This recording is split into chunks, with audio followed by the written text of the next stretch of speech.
Bem, gente, hoje estamos aqui para mais uma aula do nosso curso de auxiliar administrativo, certo? Seguindo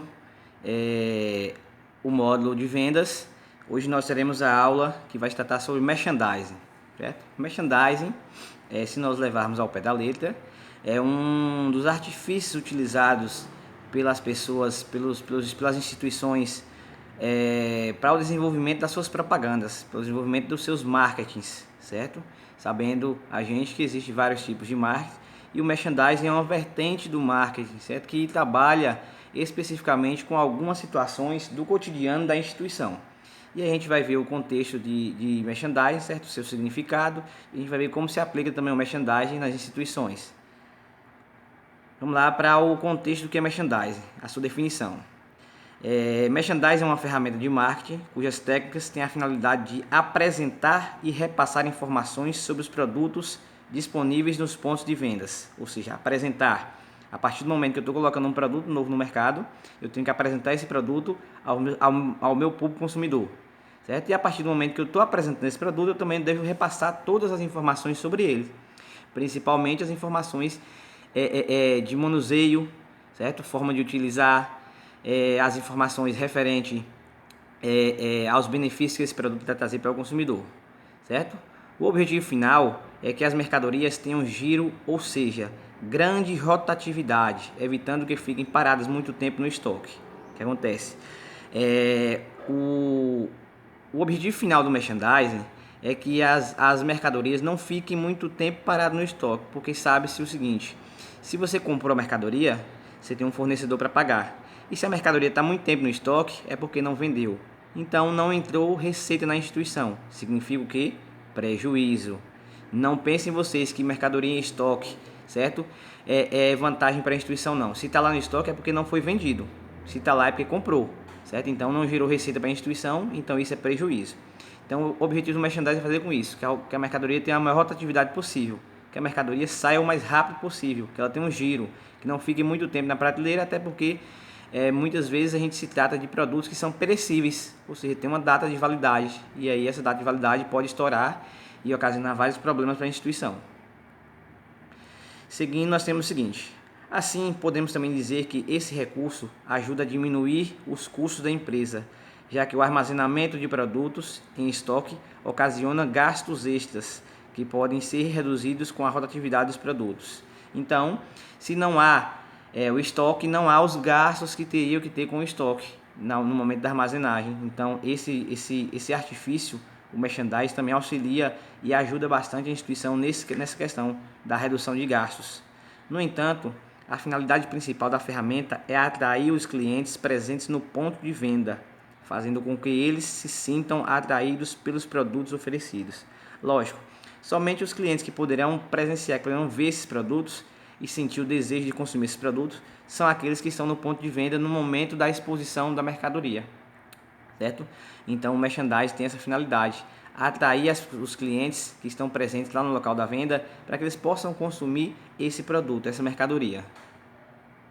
Isso passa pelo conhecimento a respeito do comportamento dos consumidores.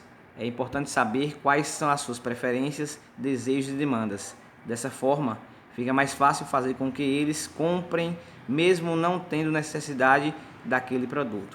O que acontece? Existe um ditado que fala: o que não é visto não é desejado. Então o que acontece? Se as pessoas veem um produto, muitas vezes não tem nem a necessidade de adquirir o produto, mas só em ver, sentir o desejo de consumir aquele produto. E aí vão lá e compram. E dessa forma é importante que a instituição conheça o comportamento dos consumidores, comece a traçar um perfil desse consumidor para saber quais são as suas preferências de compra, o que aquele consumidor costuma comprar. Assim você vai tendo mais noção e vai traçando um perfil, sempre oferecendo os produtos que realmente o consumidor quer comprar. Quando eu não conheço o perfil do meu consumidor, eu ofereço qualquer coisa para ele, e qualquer coisa não serve, certo? Só serve aquilo que ele tem o costume de comprar, aquilo que ele gosta de comprar. Como elaborar uma estratégia de merchandising? Vamos lá. Defina o público-alvo. Qualquer empreendedor deve conhecer seu público-alvo desde antes da abertura do negócio. No entanto, a elaboração de uma estratégia de atração de clientes exige que esse elemento seja bem definido, compreendendo os padrões de consumo, os hábitos de compra e os comportamentos dos consumidores. Então, o público-alvo é aquela fatia da população que está mais propícia a consumir o seu produto, certo? Então, você tem que conhecer qual é essa fatia da população mesmo antes de abrir o seu negócio, porque quando abrir o seu negócio, você já vai ter a presença desse público-alvo. Então, eu tenho que saber, o produto que eu ofereço atinge mais o sexo masculino ou o sexo feminino? Já começa a traçar o meu público-alvo. Qual é a faixa etária de idade que possui esse público que consome o meu produto, certo? Então aí já vou traçando o meu público-alvo, já vou sabendo quem é. Já sei que a maior parte das pessoas que compram o meu produto é do sexo masculino ou do sexo feminino e está entre uma faixa etária de idade de X anos a X anos. Eu concentro minhas forças aí. Nada de concentrar forças na parte que não é público-alvo, que vai ser desperdício de tempo e de recurso financeiro também. Delimite as metas a serem atingidas. Sempre que uma estratégia for elaborada, você precisa ter bem delimitadas quais metas devem ser atingidas. Além disso, é preciso definir o prazo para conquistá-la, para a conquista dos objetivos. Assim, é possível mensurar e se certificar que a estratégia está sendo bem realizada e que não há desvios. Por outro lado, falhas não há, sim, desvios. Por outro lado, quando falhas forem encontradas, você deve analisá-las e ajustá-las, evitando ter muitos prejuízos. Lógico, gente, quando se fala de metas, de objetivos, certo? Elas têm que ser bem elaboradas, elas têm que ser bem definidas, têm que ser claras e objetivas. E toda e qualquer meta elaborada, ela deve ser bem definida e ter prazos para cumprimento.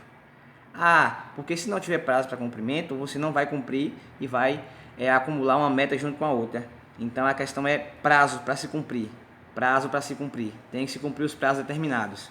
E aí ele diz que com essa utilização dessa estratégia é possível mensurar e certificar se a estratégia realizada está dando certo ou não.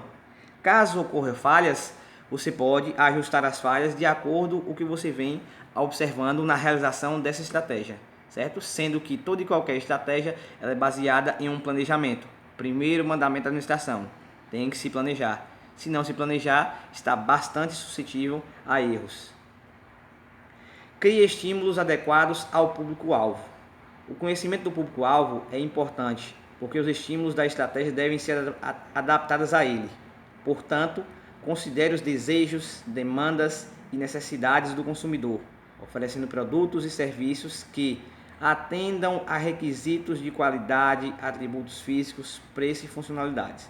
Então, existem alguns procedimentos que as instituições utilizam para conhecer o público-alvo e o mais importante do que conhecer o público-alvo, elaborar a estratégia que realmente atinge esse público-alvo, certo? O que ele está dizendo ali que eles consideram? Considerar as demandas, as necessidades do consumidor, principalmente isso, porque os consumidores só compram por dois motivos, necessidade e desejo.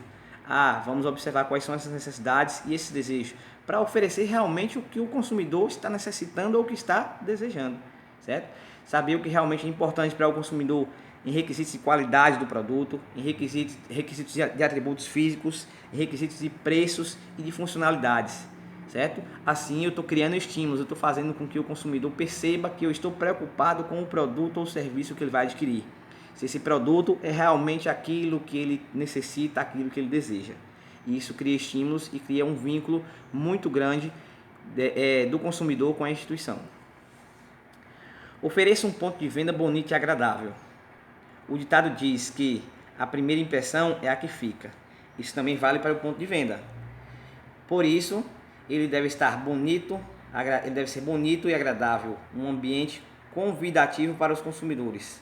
Nesse caso, vale a pena cuidar do layout, ou seja, da estrutura do ambiente, da aparência, da organização dos itens, da conservação das instalações e da motivação dos funcionários, que são os colaboradores internos. Sim, eles também representam a sua empresa e podem passar uma imagem positiva ou negativa do negócio. Lógico, os funcionários são os principais representantes da sua empresa, porque são eles que estão no dia a dia em constante contato com os consumidores. Então ele é o cartão de visita da sua instituição. O colaborador sempre deve ser tratado como um membro, e um membro bastante importante para o funcionamento da instituição. Então vale a pena reforçar essa questão do ponto de venda, que é bastante importante. As pessoas, os consumidores, têm que se sentir bem dentro do seu ponto de venda. Quando eles se sentem bem, eles passam mais tempo dentro desse ponto de venda. E quando eles passam mais tempo, eles podem comprar cada vez mais. Formule um calendário de promoções anual. Uma das formas mais eficientes de atrair clientes novos é por meio de promoções.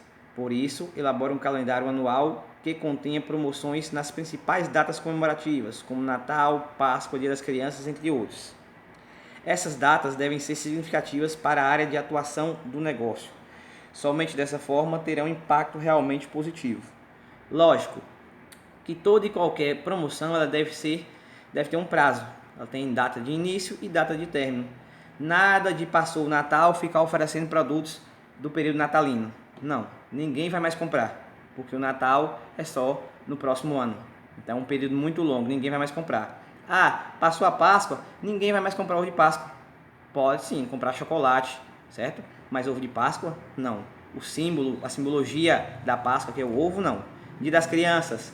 Ah, muitas pessoas podem comprar presente para a criança durante todo o ano, mas a promoção do Dia das Crianças deve ser focada para o Dia das Crianças. Passou o Dia das Crianças, acabou a promoção. Então, esse calendário deve ser bem definido, principalmente para os colaboradores internos, que são os funcionários, e também bem definido para o seu público consumidor, para que eles saibam quais as datas que terão promoção na sua instituição e assim poder se precaver, se prevenir para estar presente nessas datas comemorativas. Crie uma identidade para o negócio. Não basta ter uma empresa, é preciso que ela se destaque da concorrência e seja lembrada pelos clientes. No entanto, o ponto de venda deve ser totalmente diferenciado, oferecendo uma experiência imersiva para o consumidor. Então, gente, quando eu falo para criar uma identidade para o negócio, é para criar um diferencial competitivo. Aquele ponto, aquele algo, aquilo que você faz que diferencia você do seu concorrente, certo? Isso que é criar uma identidade para o seu negócio. Isso é criar uma identidade para a sua marca. É diferenciar a sua marca das demais. Para que quando as pessoas forem comprar, lógico, já pensar de antemão na sua marca, no seu negócio. Isso é a identidade própria. Isso oferece tantos estímulos aos clientes, que é normal, que acabem comprando algum produto somente pela experiência que estão passando. Portanto, a sua empresa deve ter uma identidade que deve levar em conta o consumidor e se refletir no ponto de venda. Então, a identidade da instituição também é um fator de extrema importância. É por aí que as pessoas vão identificar o seu negócio e vão realmente sentir a vontade de estar presente no seu negócio, de consumir os seus produtos. É através da identidade, através do diferencial competitivo, através daquilo que você oferece, que destaca, que diferencia a sua instituição das demais instituições. Envolva os mais diferentes sentidos na experiência. Gente, existe uma questão bastante importante. Existe lá um tipo de marketing que é chamado de marketing sensorial. O que esse marketing trabalha? Esse marketing trabalha os 5 sentidos do indivíduo, ou seja, tato, paladar, olfato, audição e visão. Então você pode estar atraindo o seu consumidor utilizando esses diversos estímulos visuais, esses diversos estímulos através dos sentidos do indivíduo, certo? Como que o indivíduo vai saber se o produto é gostoso? Ele vai ter que provar, vai utilizar o paladar. Como vai saber se cheira bem? Vai utilizar o olfato, certo? Então, crie esses estímulos, certo? Envolvendo um sentido com o outro, que as pessoas percebam o seu produto não somente por um sentido, não somente pelo gosto, não somente pelo cheiro, certo? Pela aparência também, certo? Então, tem que se criar esses estímulos. A aparência, a experiência oferecida no ponto de venda não deve se restringir a somente um sentido do consumidor. Quanto mais sentidos abranger, mais efetiva será ela. Por isso, pense no som ambiente, nos aromas que estarão espalhados, na iluminação adequada que favoreça a exposição dos produtos. Assim, logo ao entrar no estabelecimento, o cliente já se sente envolvido. Um exemplo disso são as lojas ou boticário. Os aromas de perfumes e a iluminação são bastante característicos. Então são esses elementos que favorecem uma experiência inexplicável no ponto de venda para os consumidores, certo? Fazer com que os consumidores percebam seu produto utilizando mais de um sentido. Isso traz mais confiança para o consumidor em relação ao seu produto. Adote a tecnologia para convencer clientes a comprar. Gente, nós sabemos que aí tem a questão da pandemia, certo? E com a questão da pandemia, existiam aquelas instituições que já estavam adequadas aos processos tecnológicos. Então essas instituições tiveram um pontapé inicial e saíram à frente das outras instituições que não estavam adequadas aos meios tecnológicos, que por meio da pandemia foram forçadas a se adequarem aos meios tecnológicos, porque senão muitas delas eram obrigadas a fechar as portas, certo? É a questão do delivery, a questão das entregas, certo? Então, a questão da tecnologia, ela vem acompanhando o avanço do mercado. O mercado tem que acompanhar esse avanço tecnológico, certo? Quanto mais tecnologia tiver na sua instituição, mais favorecerá, mais na frente dos consumidores você sairá, porque você conseguirá abranger uma quantidade maior de consumidores.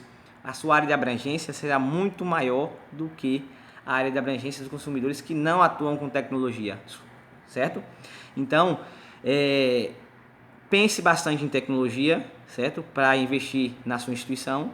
A tecnologia ela consegue chegar mais próximo do consumidor no momento que estamos vivendo, que é um momento de pandemia, e essa visão da tecnologia ela vai se perpetuar para sempre, porque uma vez adaptada, certo? As pessoas vão somente utilizá-la para seguir em frente. Saiba o que é importante e foque-se nisso. Todo negócio tem um elemento que deve sofrer mais atenção que os demais. E você, enquanto empreendedor, precisa saber disso. Por isso, identifique qual produto chama mais atenção, qual é comprado por impulso, aquele que possui o melhor custo-benefício. Assim, você saberá quais mercadorias devem ser colocadas em destaque.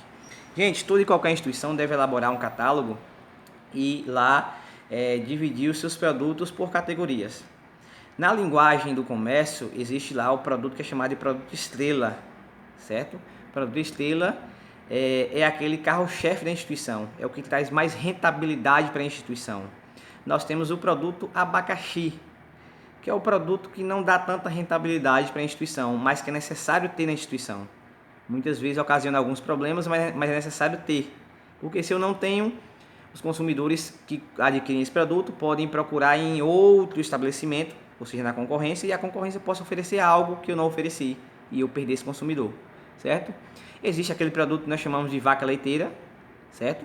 Que mesmo saindo pouco, mas sai todos os dias, e por aí vai. A instituição, o empreendedor, certo? Ele tem que ficar de olho nessas questões. E aí ele começa a mapear o costume de compra dos consumidores, certo? Isso é bastante importante. Teste antes de colocar uma estratégia em prática. Sempre que possível, teste a estratégia que será adotada, principalmente se ela tiver baixo custo implantado. Assim, verificará a opinião dos consumidores e poderá organizar o seu ponto de venda da melhor forma possível. Lógico, todas as vezes que a gente vai colocar uma estratégia em prática, a gente tem que testar antes, certo? Quando se vai pegar a estrada para uma viagem, deve-se testar antes o carro, deve ser necessário fazer uma revisão, testar tudo que for de importante para antes pegar a viagem. Na prática do merchandising não é diferente, certo? Todas as vezes que elaborar uma estratégia, deve-se testar antes para saber se a estratégia está bem definida e bem detalhada, pronta para ser colocada em prática. Mas onde e como eu testo essa estratégia? Teste essa estratégia com os consumidores, com os colaboradores internos, certo? Mas peçam a eles que sejam bastante mesmo, certo? Honestos com essa situação. Se tiver ruim, que falem, se tiver bem, que falem, certo? Testem com os familiares dos colaboradores internos, testem com os seus familiares, teste com algumas pessoas mais conhecidas, mas teste antes de colocar em prática, porque aí você vai saber Na testagem você vai saber o que é que você deve mudar, se deve mudar, certo? Antes de testar, não coloque em prática, porque aí você está elevando a altos níveis de risco de dar errado. Ofereça exclusividade. Tem um elemento de exclusividade no seu ponto de venda. Pode ser uma forma diferenciada de apresentação dos produtos, o oferecimento de promoções ou ofertas com brindes customizados ou qualquer outra ação que chame a atenção do consumidor. O objetivo é criar no público-alvo a sensação de que sempre há algo novo. Então a questão da exclusividade também de extrema importância, porque quando você oferece algo exclusivo para o seu consumidor, algo que somente você oferece, certo? Isso também é um diferencial competitivo e isso faz com que o consumidor perceba que você está preocupado com ele, certo? E que sempre você está colocando coisas novas na sua instituição. Não está caindo naquela mesmice de continuar com as mesmas coisas e assim inovando sempre a sua instituição. Quais fatores influenciam no merchandising? Vamos lá? Então, inovação. Para se destacar, a empresa precisa inovar. Isso é o fator preponderante. Isso é a definição de empreendedorismo. O empreendedorismo diz que inovação constante é o seu fator principal, certo? Inovação constante. Quem inova está sempre criando. Então, inovação é um dos fatores que impacta no merchandising. Novas tecnologias, lógico, certo? As tecnologias estão aí sempre para ajudar, sempre para colaborar, sempre para beneficiar. E quem as utilizam, certo? Sai à frente das concorrências, certo? Aquilo que a gente falou anteriormente. Aumento do autosserviço. A modalidade de autosserviço está ficando cada vez mais comum devido a problemas com mão de obra. Dessa forma, os clientes podem buscar o que querem de maneira mais rápida, modificando o formato de varejo mais tradicional. Nós tínhamos lá no formato de varejo tradicional, onde os consumidores chegavam e solicitavam aquilo que necessitavam ou que desejavam. E aí, o funcionário, o colaborador interno da instituição ia lá e pegava tudo que o cliente solicitava. Essa questão do autosserviço é a questão que ganhou muito espaço, que agora atua de forma preponderante, certo? Atua de forma grandemente e que tomou espaço do modo antigo de varejo. Ou seja, os consumidores mesmo podem se transitar pelos espaços do empreendimento, do negócio, e eles mesmos pegar aquilo que eles estão precisando, que estão desejando, sem a necessidade de chamar um funcionário para pegar para eles, a não ser em casos extremos, em casos em que ele não dê conta, que ele não tem a possibilidade de pegar o que realmente está precisando, está necessitando, certo? Aumento do valor de serviço. O valor de serviços muitas vezes cresce como forma de fidelização e diferenciação dos clientes. É importante se atentar a esse elemento, porque diferentes marcas têm produtos similares e o que vai fazer diferença para o consumidor são os serviços agregados, sejam tangíveis, sejam intangíveis. A questão do aumento do valor, ele varia de acordo com o produto, certo? Tem produtos de alguma marca que tem um valor, tem produtos, o mesmo produto de outra marca que tem outro valor, certo? E aí as pessoas podem optar pela marca e pelo valor que assim desejarem, certo? E sem falar na questão do custo-benefício. Existem produtos que aumentam o valor, por quê? O custo-benefício. O que é custo-benefício? É quando os benefícios que o produto traz para o consumidor supera os custos que ele pagou por esse produto. Então nós temos também essa questão do custo-benefício, que é um fator preponderante nessa questão do aumento do valor do serviço. Eficiência e eficácia na gestão. Lógico que é sempre importante, muito, muito, muito importante. Não basta só ser eficiente, não basta só tentar fazer. Tem que se tentar fazer e fazer da maneira correta. Uma gestão eficaz e eficiente traz resultados positivos para a organização. Isso inclui a organização do ambiente, o controle e o monitoramento do estoque, a gestão de recursos humanos, o treinamento e a capacidade das equipes de vendas, entre outros. Então, sempre tudo que for fazer na instituição deve pensar na eficiência e na eficácia. Não basta só tentar, não basta ter só eficiência, tem que ter eficácia, tem que tentar executar e executar da forma correta. E isso traz os resultados esperados para a instituição. Então, gente, essa foi a nossa aula de hoje sobre merchandising. Como eu falei, que é uma das vertentes do marketing, atua de uma forma específica, atua para prender a atenção do consumidor, somente do consumidor que está no ponto de venda, não o consumidor que está fora, porque o marketing, o merchandising, ele é uma ferramenta que se é aplicada dentro do ponto de venda e tem essa finalidade, certo? De mostrar, demonstrar e trazer informação para o consumidor sobre aquele produto que está sendo apresentado naquele momento dentro do ponto de venda. Então, assistam a aula, certo? Leiam o material que vai ser anexado, que será anexado junto com a aula, e bons estudos.